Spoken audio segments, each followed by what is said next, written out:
Hi guys.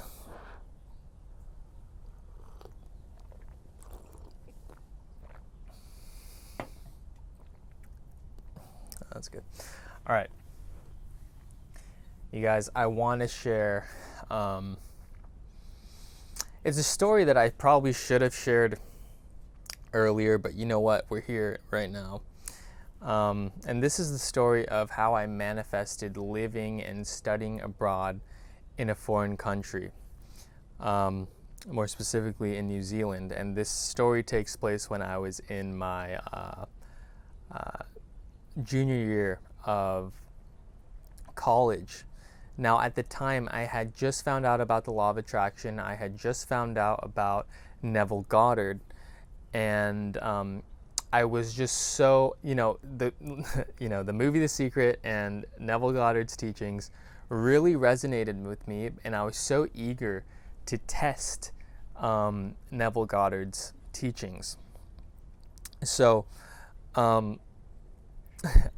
I tested it, and it worked, like to a T. Like scary. It's scary how much it worked. And yeah, in this video, I'm going to tell you what I did in terms of the imaginal act that I performed, and then the sequence of events that brought me to that imaginal act in the flesh.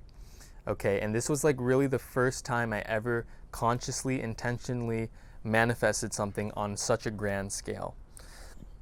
Okay, so again, let me provide some context. This was my junior year of college, and I was just going into my spring semester of my junior year of college. I had just, watched the movie The Secret. I had just come across Neville Goddard's teachings. And the thing that I desired most at that time in my life was to spend a semester studying abroad in a foreign country. More specifically, I wanted to study abroad in New Zealand because I was always just so intrigued by New Zealand's natural beauty. I'd always heard good things about New Zealand, and I think it really dates back to the Lord of the Ring movies. Like, when I heard those movies were shot in New Zealand, I always just wanted to go visit there and live there. So that was like my strongest desire at that point. And of course, my present limitations told me that studying abroad was just out of the question for me. I was a broke college student. My parents were already, supporting me financially. And, they weren't that ecstatic of like covering my tuition payments. And what else? I was already a junior in college in my second semester. And I had made no plans or preparations for studying abroad. So the odds were just against me. I was already heading into my final year of studies without making any plans or preparations. So, but, I said, I want to test it. I want to test this manifestation technique that Neville Goddard has laid out. And that I'm seeing so many success stories on YouTube of people who have taken this technique, applied it to their own lives, and have successfully manifested something. And I want to do it. I want to do that. So that's what I did. So it was one night, I believe it was a Saturday night or a Sunday night, and this was in January of 2017 when I performed this imaginal act. And here was the imaginal act. So I went to Google first. Well, before I did the imaginal act, I went to Google. I typed in natural landmarks in New Zealand, or like top sightseeing places in New Zealand, or something like that. And the first place that popped up was Milton Sound and Fjord National Park in the South Island of New Zealand. And it was this beautiful photo of these like rock formations with water flowing in between them. And, I was just stunned at how beautiful the photo was. So what I did was I took that photo, I set it as my desktop photo on my laptop so that every time after that, when I opened my laptop, I would see Milford Sound, kind of to plant an image in my subconscious mind. But that was the setting for my imaginal act, okay? So here was the meditation that I did on one night. This was on a Saturday night, I believe. I still remember. It was like a Saturday night or Sunday night. It was on a weekend.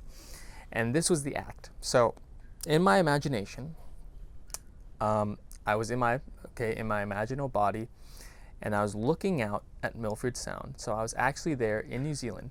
Now again, at this time I was living in San Diego. I was going to school at San Diego State University. So as I went to bed one night, and I was again sleeping in my bed, laying down in my bed in San Diego, I mentally transported myself to New Zealand, to Milford Sound. And I said to myself, okay, this is Milford Sound. And I was looking at these big rock formations with the water flowing in between them, and I was looking at the ripples in the water, just making it as real and as vivid as I possibly could. Looking at the ripples in the water, feeling the sun on my skin, feeling the breeze on my skin, feeling the sensation that I am in New Zealand, I am looking at Milford Sound, and I am here, I am doing it. And also in this scene, what I had created were 3 friends, right? These were 3 friends that I had made during my semester studying in New Zealand. And sorry if I close my eyes while I do this, it just helps me visualize. But these were 3 friends that I made during my semester studying in New Zealand. And the whole scene was taking place in my mind. The whole scene was taking place at the end of my studies abroad, to imply that I had already successfully studied abroad, and I was on this sort of road trip with friends that I had made studying abroad. And of course, one of the main, desires that I had in studying abroad was to experience new things, to make friends, international friends from different countries, from foreign countries that I have never even been to make lifelong friends, to immerse myself in Kiwi culture, to travel the country of New Zealand extensively, and most of all, just to make memories, man, to make memories and to do things that I had never done, and to just experience life and live life to its fullest. And that was one of the main desires and intentions in studying abroad. So that all played into this imaginal act. So again, to reiterate, the imaginal act was me standing in front of Milford Sound, these beautiful rock formations, making it as vivid as possible, having 3 close international friends that I had made during my time studying abroad, standing right there to the right of me. And in my imagination, I was directing my inner voice, and the inner voice was saying, I am so grateful that it all worked out. And that was the mantra I continued to repeat over and over and over in my imagination until that feeling of my desire being fulfilled, that I was there, I was doing it, and I was giving gratitude for it. That desire started to fill my being. It started to saturate my mind. It started to fill my body. I could feel on a vibrational level that I was changing. My frequency was changing. So I had done that over and over again until it felt like, yes, my desire is fulfilled. I reached that sort of emotional crescendo, and my desire had been fulfilled in my imagination. And once I had reached that state, that charged up state of my desire being fulfilled, I dropped it and was left with a feeling of peace and relief that what I wanted was done. And once I reached that feeling, I dozed off into sleep. Okay? So, this is where the story gets interesting. I had dropped any thoughts of studying abroad in New Zealand. I didn't feel particularly moved to do anything after that, I just went about my studies, going to my classes and everything like that.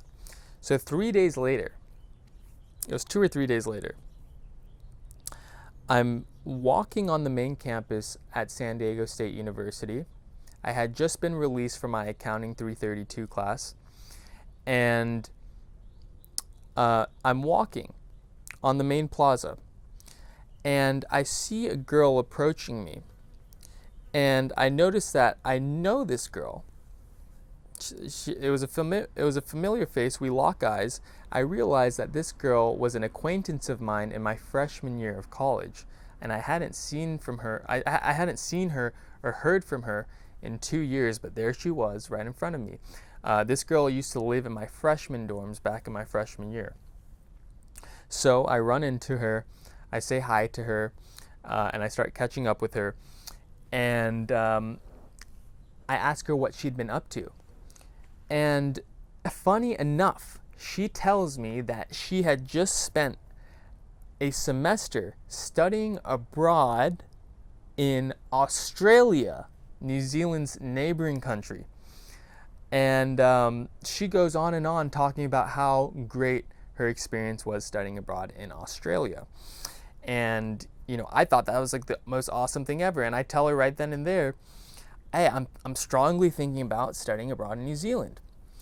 And she gets even more excited because during her time studying abroad in Australia, during her 2-week mid-semester break, she had actually traveled to New Zealand, and she had actually traveled around the country for 2 weeks during her mid-semester break, and she goes on to rave about how beautiful the country is. I'm just thinking to myself, wow, this is such a coincidence, So, she goes on to tell me, what I need to do if I actually want to study abroad. And the first thing she says is just go to a study abroad workshop. They hold them, at the beginning of the semester, a couple of them at the beginning of the semester. So make sure you go to the next one. Okay. So that was kind of my signpost. And she was pointing me in the right direction. Like, that was my signpost. So I thank her for the information, give her a hug, send her on her way. So, and again, I didn't think much about that encounter until after this whole experience. I didn't think much of it, but I now see that it was actually a really critical event in the fulfillment of my desire.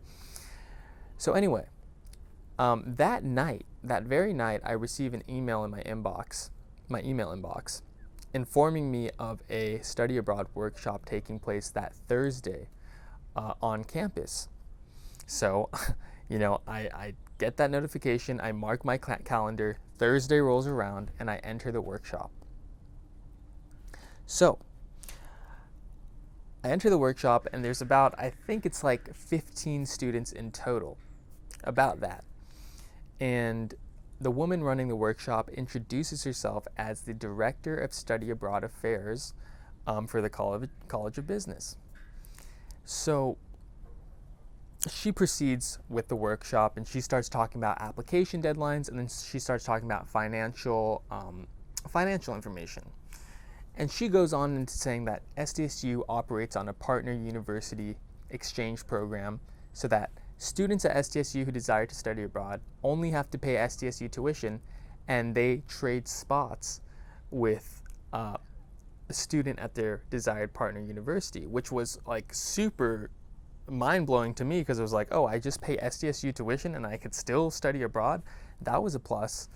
And then the second thing was that SDSU had a huge financial aid, what was it? It was a huge scholarship fund that SDSU alumni had created to grant awards or grants to students for their plane tickets to go study abroad. So, this was all blowing my mind, because she told us that if you apply, you usually get the grant. So with that, she also said, if you're studying abroad in a country where the cost of living is lower than in the U.S., or if you're studying abroad where U.S. currency is stronger than the country you're living in, their currency, then you could actually potentially save money studying abroad. So again, this was just all mind-blowing to me, because to think that I could actually save money studying abroad was, I just never had considered that. So anyway, with all that information on the table, she then proceeds into this poll that she takes. She takes a poll of all the students in the workshop, and she goes in and asks of all the people in the group who wants to study in Europe. And I think 10 people raise their hand. Then she says she asks who wants to study in Asia. I think 4 people raise their hand. And then she asks if anyone desires to study in the Oceania universities of Australia or New Zealand. And to my surprise, I'm the only one raising my hand. So she singles me out and she says, which university would you like to study in? And I say, oh, any university in New Zealand. And she pulls up the Auckland University of Technology. This is the partner university for SDSU. And she says, look, what we're going to do with you, since you're the only one who wants to study in New Zealand, we'll use you as an example to see if SDSU would actually nominate you to study in New Zealand. And you get nominated if the university that you want to study in actually has the classes that you need to complete your core curriculum. So she goes through this demonstration, and essentially at the end of her demonstration, she reaches the conclusion that there are an abundance of classes for me to choose from if I desired to study abroad in New Zealand, and that, in fact, AUT, Auckland University of Technology, would be a perfect fit for me for the next semester if I desired to study abroad. And she even concludes the demonstration by saying, I believe it was something along the lines of, if you apply to the program, you might as well pop the champagne because you're a shoo-in to be nominated. So I leave that workshop with this feeling of like, oh my gosh, I can actually study abroad. You know, it was like this penultimate event of like, wow, this can actually happen. I can actually do it. And so what I did was I applied to the program that very night. I was so excited. I applied to the program that very night. And 3 weeks later, I receive, I just go about my life after applying, but I'm so excited. I'm already looking up things to do in New Zealand. I'm already, in my mind, it's like I'm already there. I'm already in New Zealand. It's already done. And 3 weeks later, I receive an email notification notifying me that San Diego State has, in fact, nominated me to study abroad in New Zealand. And yes, I was ecstatic upon receiving that news. And I think a lot of people around me, my family, my friends, they were just all so caught off guard that I had been nominated to study abroad in New Zealand, because I had never even spoken of the desire to go study abroad in New Zealand. And that's the beauty of this technique. You can do all of this stuff in your imagination, and it comes into fruition. And you don't have to talk about your desires to anyone. They're gonna see it when it comes in its appointed hour. So yeah, again, a lot of people were like caught off guard. They're like, you're studying abroad in New Zealand? You never even spoke about that. But anyway, so that was it. In a matter of like a month from when I did the meditation to receiving I should rephrase that. It took about a month from the moment that I did the meditation to receiving the news that I would, in fact, be studying abroad in New Zealand. But the story doesn't end there, because there was a couple more synchronicities that happened. There was actually a lot more, but two worth mentioning was that I applied for the scholarship award for the plane ticket to study, to travel to New Zealand, and I received that award in the amount of, I believe, $900, and that money got put into my bank account. And then the second synchronicity was that my mother had gotten me a bookkeeping job for that summer through one of her friends. And so this was the summer right before I went to New Zealand, and I had yet to purchase my plane ticket. And plane tickets at that time were going for about $1,400 round trip. So of course I was working to kind of save up money, but I was doing this part-time bookkeeping job, and I finished the job, and I think I did $700 worth of work, and it came time for my boss to pay me. And he was a super cool guy, and who loved to travel, and he had heard through my mother that I was planning on studying abroad. And on the day that he came to pay me, he said, listen, I know that you're looking to study abroad. You're going to go study abroad in just a few weeks. I think it was like a month. Have you bought your plane ticket yet? And to that I respond, no. And funny enough, right then and there, he proposes to me the idea, well, look, I have a lot of credit card travel reward points that I've racked up because, I use my credit card so much for the business. Why don't I purchase your plane ticket for you instead of paying you cash for the work that you've done? Well, I was taken aback because I'd only done $700 worth of work, but my plane ticket to New Zealand costed $1,400. So it was just like a miracle, that he decided to cover the cost of my plane ticket. So long story short, he covered the cost of my plane ticket. A $1,400 plane ticket for $700 worth of work was a bargain for me. And in July of 2017, I got on a plane to New Zealand, to Auckland, New Zealand, leaving Los Angeles with my bags packed. And I spent what would be one of the best times of my life, making international friends, living in Auckland city center, exploring the city on the weekends, enjoying the nightlife, like I said, making lifelong friends. That was a really big part of the experience, was just meeting people who were like me, who were free spirits, from all over the world, having contacts now from all over the world, and just having the time of my life with these people. That was the biggest takeaway from all of it, I would say.